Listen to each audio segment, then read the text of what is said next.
Assalamualaikum warahmatullahi wabarakatuh. Datangkan pula lagi kepada saya. Jadi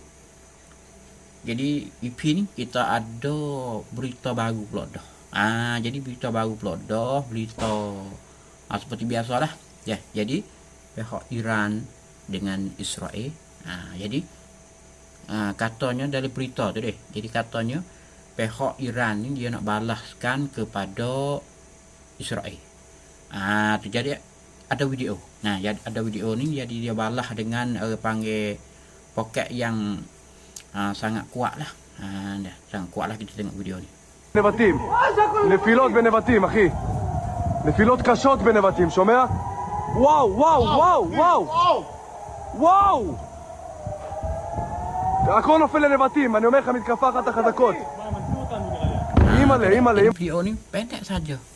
Video yang pendek saja, tapi panggil kata boleh tengoklah kekuatan pihak poket Iran yang dihantarkan kepada Israel. Tidak sangat kuat lah. Walhanya kalau kita tengok dah, berita tu bukan sekadar Iran lepas poket pergi kepada Israel, Israel pun hantar mai kepada Iran juga. Jadi rusak juga. Tapi perbezaan antara Iran dan Israel iaitu tempat dia. Panggil negara dia tu. Jadi pihak Iran tu negara dia besar.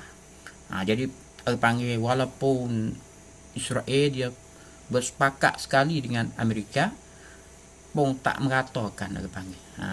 Dia bom tak ratakan sebab luah pihak negara Iran tu luas sangat.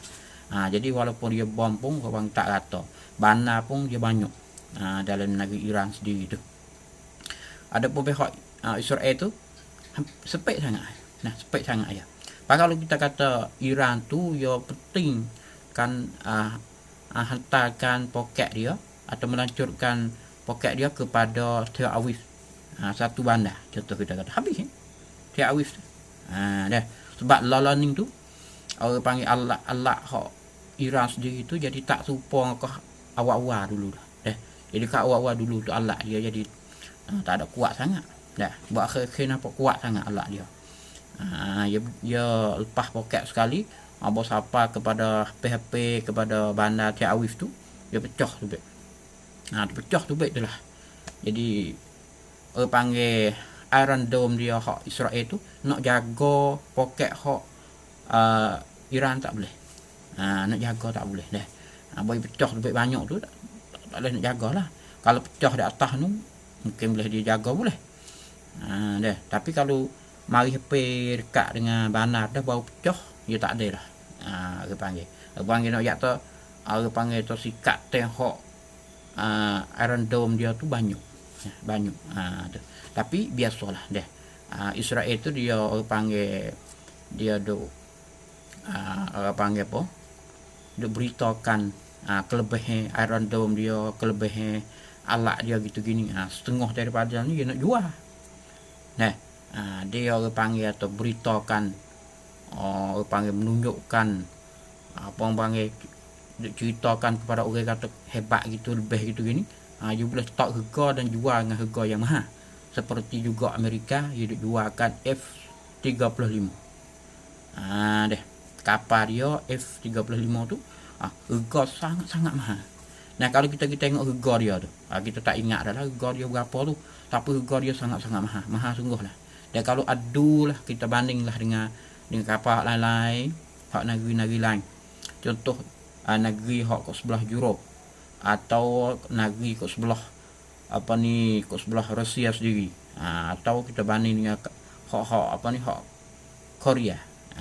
Korea sendiri hak negeri lain-lain lagi pun tak boleh nak banding dengan harga dia tu. Sangat-sangat mahal. Sangat-sangat mahal. Tu dah. Tapi walaupun mahal lah mana pun, hak ada duit tu boleh jugalah. Seperti negeri hak kaya-kaya tu, seperti Qatar ke, Bahrain ke, atau Saudi sendiri. Tu fok kaya tu boleh belilah. Tapi kalau sok tak boleh beli lah. Tengok harga tu pakai ubah lah. Walaupun hebat lah mana pun tak boleh nak beli. Tapi hebat setara mana tu Allah alam, tak tahu jugalah dia. Tu. Jadi kalau dengar berita daripada Amerika tu, hebat sangatlah kapal dia tu. Tu dah. Inilah satu berita yang diberlakukan pada musuhnya di Iran dan Israel. Tu insyaAllah lah. Jadi ada berita lagi, kita akan ambil mari kecekkan pada video EP yang kemudian lagi, insyaAllah.